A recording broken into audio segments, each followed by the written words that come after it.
Homme de Dieu, priez pour moi. Depuis plus de 3 mois, j'ai du mal à me déplacer. Ça a commencé lors d'un déplacement. Je rentrais de mes activités en soirée. Et pendant que je marchais avec des amis, j'ai ressenti comme si c'était un claquement au niveau du mollet gauche. J'ai pris ça à la légère et avec le temps, je me suis même déplacé pour mes activités. Mais après 1 mois, c'est parti du pied gauche et ça s'est retrouvé au niveau du pied droit, mais au niveau du ganglion. Je suis revenu à Douala pour les examens. Le médecin m'a prescrit les antibiotiques et les anti-inflammatoires. Mais c'est pendant le traitement que le ganglion est maintenant ressorti, étant maintenant plus dur, pendant que je suis en train de prendre le traitement. Le ganglion à quel niveau? Le ganglion de la cuisse droite. Et pourquoi tu as tendu le pied? Parce que de plus en plus que le temps passe, j'ai du mal à me déplacer. Et j'ai sauvagement mal, je ne dors même plus la nuit. Même les antidouleurs ou bien même le somnifère ne fait même plus l'effet.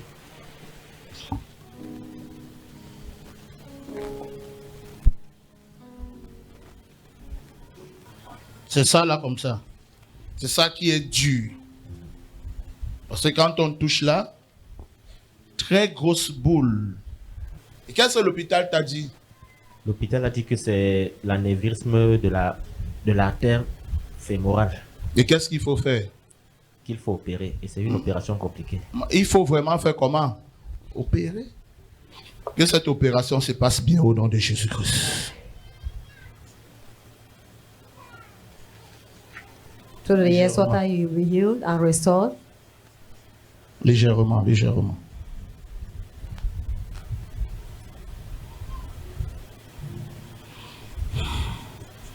Satan, tu n'auras pas à sa vie au nom de Jésus. Il ne sera pas infime au nom de Jésus-Christ. Je dis, il ne sera pas infime au nom de Jésus. Que cette douleur baisse maintenant. Père, fais-nous un signe et qu'il se lève et qu'il marche pour ta gloire au nom de Jésus-Christ. Tu te déclares totalement libre. Au nom de Jésus. Amen. Lève-toi, donne-moi la main.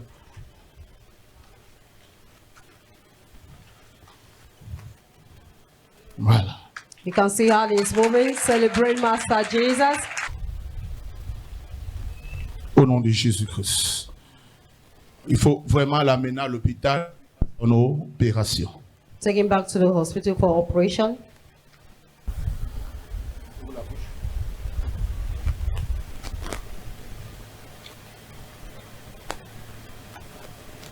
Je l'ai vu être guéri. I see him being Tout ce que je healed. voulais, c'était le signe. What I needed is just a sign. Ramenez-le qu'il s'assoie et qu'il retourne à l'hôpital. Il aura sa guérison. Que le Seigneur te bénisse. Je voulais voir ce signe et je l'ai vu. Que le Seigneur te bénisse. I wanted to say Applaudis pour something. Jésus-Christ.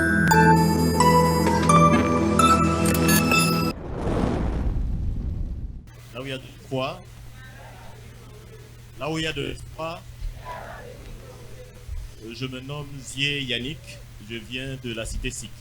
Alors, Broda, pour la gloire de Dieu et pour le bénéfice d'un téléspectateur qui nous regarde ce matin, vous allez dire au peuple de Dieu la situation par laquelle vous passiez avant d'arriver à la synagogue de l'espoir des nations et que l'homme de Dieu, le prophète Hiline, ne prie pour vous. Oui, comme vous venez de le voir, c'est une situation qui est un peu compliquée. Durant une période de 7 mois, c'était un soir, je rentrais de mes occupations. Mais avant de rentrer à la maison, je me suis d'abord arrêté dans ma congrégation pour prier. Et à l'issue de l'office de la soirée, je suis donc rentré avec 2 sœurs d'église avec qui j'étais. Et comme il y avait beaucoup d'embouteillages, on a commencé un peu à marcher. Mais arrivé au niveau de la salle de fête d'Aqua, j'ai eu un claquement au niveau du mollet gauche. Je me suis arrêté subitement et lors de cet arrêt, je me suis rendu compte que je ne pouvais plus avancer. J'ai donc dit à mes 2 compagnons que là où vous me voyez là, je ne peux plus avancer. Elles n'ont pas compris pourquoi est-ce que je me suis arrêté. Et lorsque je voulais forcer, j'avais sauvagement mal au mollet gauche. Elles étaient obligées de me faire traverser la route pour prendre une moto directement pour la maison à la cité Sikh. Mais lorsque je suis arrivé au quartier, du carrefour là où la moto m'a laissé de la maison, c'est presque 100 mètres. J'ai dû m'arrêter à 3 reprises avant de pouvoir regagner le chemin. Mais lorsque je suis arrivé, j'ai pris pour l'instant ce qu'on appelle le passe-partout, le bon. J'ai essayé un peu de le mettre sur la partie. Mais ce qui était surprenant, c'est que lorsque j'étais sur place, je n'avais pas mal, je pouvais faire des tours dans la maison, je n'avais pas mal. Le matin, donc, lorsque je me réveille pour aller faire d'abord un peu de sport avant de sortir, avec certains voisins, en allant vers le stade de l'université, c'est là où je me rends compte que le mal d'hier était toujours là. Les voisins m'ont encore ramené à la maison pour pouvoir essayer de me reposer. J'ai encore pris le même bon français, j'ai mis et j'ai prié. Ce jour-là, je ne suis pas sorti, mais j'ai eu par contre un appel qui venait du village. Il s'agissait de mon chef de village, le chef de 3e degré. Comme vous le savez, depuis un certain temps, il y a un projet d'exploitation minier qui se passe du côté de Kribi, parce que je suis originaire de Kribi. Et il était donc question qu'il y avait une situation au village entre les jeunes du village qui travaillaient déjà dans la mine avec les responsables d'entreprise. Et comme le chef savait que j'avais la main mise sur ces jeunes, il m'a donc demandé de descendre pour essayer de voir comment est-ce que je peux calmer la situation pour que ça ne vire pas à un drame. Voilà comment, avec ce mal, je prends quand même la route, je descends au village, je rencontre le chef et j'ai convoqué les jeunes, ils sont tous venus. Mais chose surprenante, de là où je réside à la chefferie, c'est quand même 2 km. J'étais toujours dans l'incapacité de m'y rendre à pied. On était obligé d'affréter une moto pour venir me chercher et pour me ramener. Et durant les entretiens, il était question qu'on a maintenant rencontré les responsables de l'entreprise à Yaoundé. Et c'est ce que j'ai fait. Mais j'avais toujours ce mal durant tous ces va-et-vient. Lorsque je reviens encore au village pour faire le compte rendu aux jeunes et aux chefs, parce que certaines personnes ont été limogées, il fallait qu'on les réembauche à nouveau. C'est là où je me rends compte que le mal migre maintenant du pied gauche à la jambe droite. Et ce n'est pas au niveau du mollet, ça monte au niveau du ganglion, au point où j'avais des difficultés à me déplacer, comme vous l'avez vu dans la vidéo. Et lorsque j'ai commencé à ressentir cette douleur, je ne l'ai pas dit à la maman, j'ai préféré dire que je rentre sur Douala pour essayer un peu de voir plus clair sur ce qui ne va pas. Lorsque j'arrive sur Douala, j'ai contacté le médecin qui a l'habitude de me suivre, le docteur Soken. Il m'a consulté, il m'a prescrit une batterie d'examens, examens que j'ai réussi à faire. On se disait d'abord que c'était le ganglion qui était affecté parce qu'on se disait qu'il y avait une infection quelque part. Mais on n'a rien trouvé de concret. Mais il m'a quand même mis sous antibiotiques. Il m'a prescrit les antibiotiques à large spectre pour voir, peu importe là où se situe le mal. Mais chose curieuse, pendant que j'étais sous traitement, le ganglion a commencé à gonfler davantage et à durcir. J'appelle donc le médecin pour lui faire part de ces nouvelles changements. Il m'a demandé non, c'est normal parce que tu es sous antibiotiques, c'est normal que le ganglion. Je dis que non, il faut que tu voies ça de tes propres yeux. Il m'a donc encore invité dans son cabinet, je suis allé. C'est lorsque lui-même il a vu l'inflammation, lorsqu'il a touché, c'était tellement dur. C'est comme ça donc qu'il me demande d'aller faire une radio. Et lors de cette radio, les conclusions de la radio étaient telles que il y a eu dilatation de l'artère fémorale. Donc, pour ceux qui maîtrisent un peu la médecine, c'est l'artère qui alimente tout le bas avec le sang. Donc, il est vraiment très important dans la circulation sanguine. C'est ainsi donc qu'il commence déjà à simuler une potentielle opération. C'est donc par la suite que j'ai donc contacté la maman pour lui dire, ok, voilà la situation par rapport à mon état de santé et qu'il faille m'opérer. Et c'est ainsi donc qu'on nous conseille d'aller voir un papa qui fait des massages du côté de PK11, nous sommes allés. Il a commencé des massages et durant ces massages, je crois à la 3e ou 4e séance, le papa lui-même en question est tombé gravement malade au point où lui-même il s'est fait opérer encore. Ça fait en sorte que pendant un bon bout de temps, mon traitement s'est d'abord arrêté. C'est par la suite qu'il m'appelle pour me dire ton truc là, c'est comme si moi-même ça aussi déclenché quelque chose chez moi. Donc j'ai donc dû déménager chez lui pour aller ailleurs et ça n'a pas toujours donné suite. Mais malgré cela, le mal continuait à grandir et je souffrais davantage. Ma mobilité devenait de plus en plus réduite. Je n'arrivais plus à mieux me déplacer. Il fallait quelqu'un à mes côtés pour m'amener soit au petit coin, soit quelque part. C'est ainsi donc que Papa Bébé que vous connaissez tous ici, qui est mon parrain dans une autre vie, m'avait déjà parlé du prophète Healing. Parce qu'en ce moment-là, je veux un peu créer ce néologisme-là, c'est-à-dire prière-tivore. Je consommais toutes les prières en fait. Je ne regardais pas la dénomination, je ne regardais pas qui tu es. Je consommais tout, je prenais tout. Il y avait donc un groupe de femmes d'une église réveillée qui venaient constamment. Elles ont fait des nuits de prière dans ma maison. Je ne pouvais pas leur barrer la route. J'ai dit, ok, si c'est par là que tu veux passer, je suis preneur. Et c'est ainsi donc que les choses ont commencé à évoluer, ça ne s'améliorait pas, jusqu'au point où j'étais déjà devenu quelqu'un d'immobile. Je ne me déplaçais plus, je faisais presque tout sur place. C'est-à-dire, en ce moment-là, la dame m'a posé une question tout à l'heure, est-ce que j'étais malade? J'ai dit non, j'avais mal, mais j'étais en bonne santé et j'avais un appétit débordant. Je me rappelle très bien d'une nuit à 2 h du matin, pendant que je pleurais de douleur parce que je ne dormais plus, ma maman chantait, mais je mangeais. C'est-à-dire, vous pleurez, mais en mangeant. C'était quelque chose d'un peu de surprenant par rapport à ce mal. C'est ainsi donc que papa bébé et son épouse sont venus à la maison. Ils m'ont parlé de la synagogue de l'Espoir. Et c'est comme ça qu'on vient donc ici. Je vous ai dit, je consommais tout. Donc, venir ici était une solution de plus. Et lorsque je suis arrivé, j'ai d'abord trouvé une très bonne atmosphère. C'était accueillant, tout le monde était ordonné. Bon, ça m'a d'abord plu, de prime abord. Et ce qui s'est passé par la suite, comme vous l'avez vu dans la vidéo, concrètement, je n'ai rien ressenti. Mais c'est après analyse que j'ai compris que c'est là que Dieu voulait que ça se passe. Parce que j'avais une très grande peur de cette opération parce qu'on allait opérer une artère. Ce sont des vaisseaux sanguins qui ne sont pas aussi comme les reins et consorts. C'était une opération délicate et pour information, dans toute la région du littoral, il n'y a qu'un seul chirurgien vasculaire. Donc une seule personne capable de faire cette opération et il est à l'hôpital général. C'est le seul capable de pouvoir résoudre ce problème. Et il est donc question qu'on aille le voir. Voilà comment j'arrive donc ici et le prophète me dit, ok, il faut aller à l'hôpital et ça va bien se passer. Est-ce qu'il y a eu un miracle? Je dirais oui. Oui, pourquoi? Parce que j'avais de l'assurance que l'opération va bien se passer. Mais ce qui allait se passer va peut-être vous surprendre. C'est là où j'ai donc joué la Champions League de la douleur. C'est-à-dire, la douleur s'est amplifiée, multipliée par 4. J'étais arrivé au point où j'appelais maman bébé avant d'aller au travail. Je suppliais qu'elle s'arrête d'abord chez moi pour m'injecter le tramadol associé au diplofort. C'est-à-dire le tramadol à lui-même ne pouvait plus gérer la chose. Et il était question qu'il soit injectable, pas buvable. Et on associe encore à ça un autre antidouleur encore fort qui est le diplofort. Je le consommais matin et soir.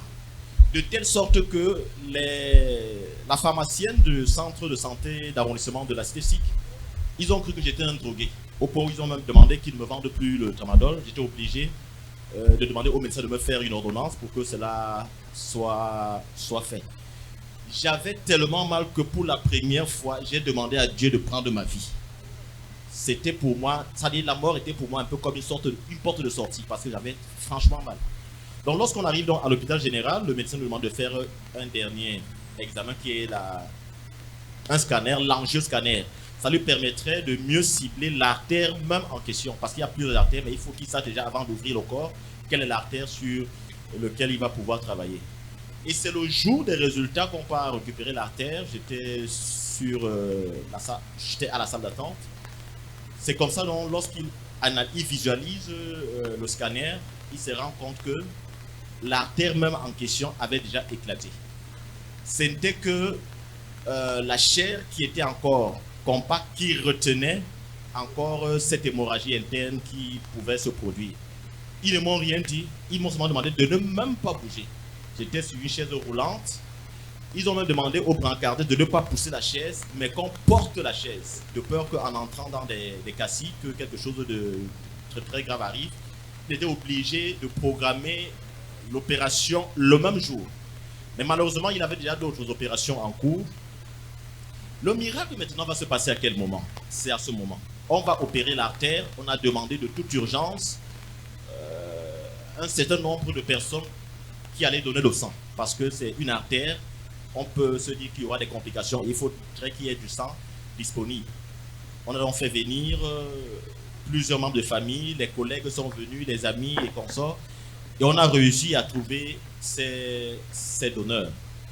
Pour ne pas mettre long dans les détails, mon combat était toujours quotidien, c'est-à-dire je me fais opérer le jour où le docteur n'est pas censé opérer. Et le bloc était déjà réservé pour une autre opération. Par la grâce de Dieu, je suis entré en premier au bloc. Lorsque l'autre chirurgien arrive avec mon malade pour l'opération, il trouve que je suis déjà à l'intérieur et les discussions commencent parce que lui aussi il avait programmé son malade. Et moi étant en état d'urgence, je passais donc en prioritaire. Et lui n'a pas voulu entendre ça de cette oreille. Il a insisté, ils ont appelé leur responsable. C'est ce responsable qui est donc venu pour pouvoir tirer cette histoire au clair. Mais ce qui me sauve dans la chose, c'est que pendant qu'ils sont en pleine discussion, le médecin anesthésiste est déjà en train de m'anesthésier. C'est-à-dire, ils sont en discussion, l'anesthésiste n'a pas tenu compte de ce qui se passe. Il a trouvé un malade au bloc, il s'est mis à m'injecter toutes sortes de solutions dans le corps. Et lorsqu'il a terminé son travail, il allait les retrouver à la porte pour leur dire, ok, comme vous discutez encore, sachez que le malade est déjà disponible. Et je crois que c'est ça qui a fait clore le débat. L'autre malade est rentré en salle et le médecin a fait son travail. J'ai été opéré de 11h jusqu'à 17h. Il fallait maintenant faire ce qu'on appelle une segmentation de l'artère fémorale, c'est-à-dire on enlève le bout qui était déjà endommagé et on doit le raccorder avec une prothèse artérielle, c'est-à-dire un petit bout de caoutchouc, ce qui n'était pas du tout aisé. C'était une situation difficile pour moi, difficile pour la famille et difficile même pour mon église.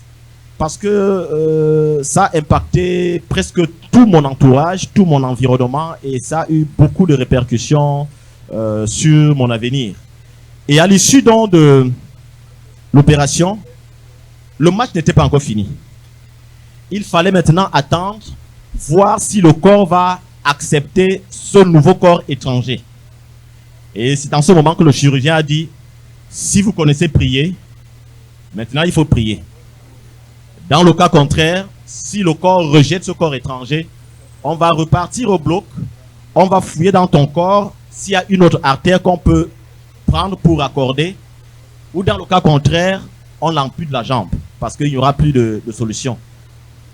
Je pensais pouvoir être sorti de l'auberge, mais je croyais que le pire était déjà derrière moi, parce que ma première nuit de sommeil, après 3 mois, c'était le jour de mon opération. Je ne me suis pas beaucoup préoccupé de ce que le médecin a dit.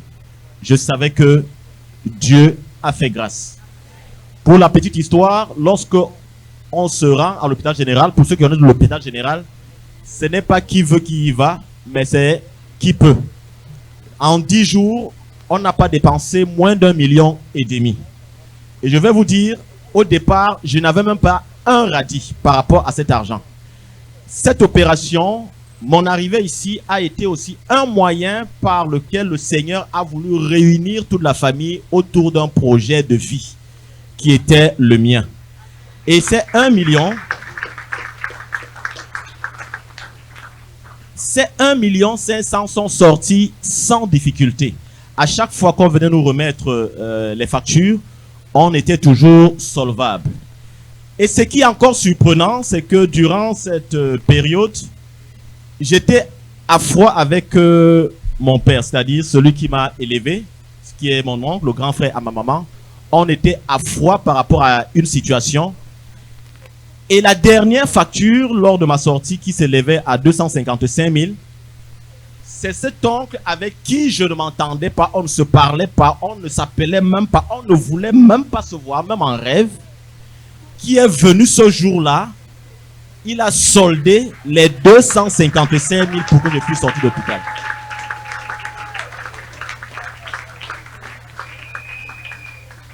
Alors, je dirais donc, est-ce que la synagogue de l'espoir est un lieu où je pourrais conseiller certaines personnes?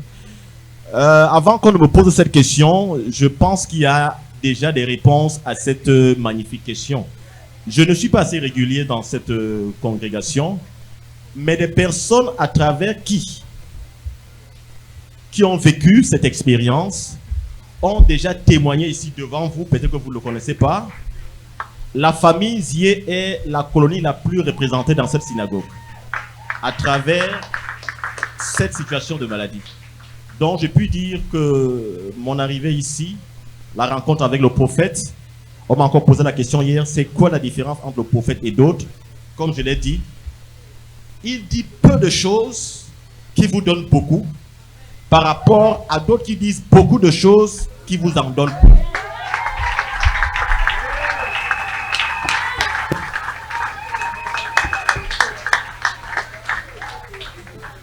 Donc, je peux dire, ceux qui sont ici, ils sont témoins de ce que l'homme de Dieu, il a vraiment l'onction, il a l'empreinte divine sur lui. Et on ne peut que rendre grâce à Dieu d'avoir une telle personne parmi nous.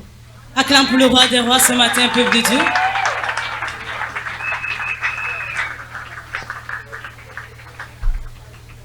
Alors, Broda, quel est le conseil que vous pouvez donner à une personne ici qui est passée par cette situation?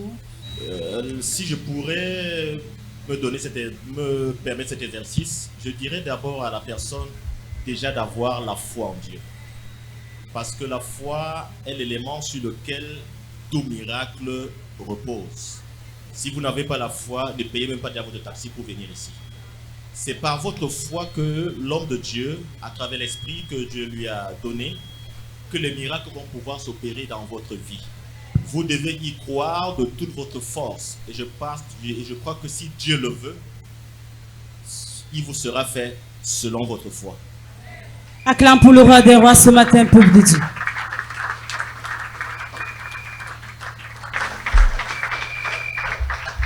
Broda, nous prions que votre guérison demeure permanente et que vous fassiez de la parole de Dieu un standard de votre vie. Est-ce que tu peux encore acclamer pour le roi des rois ce matin?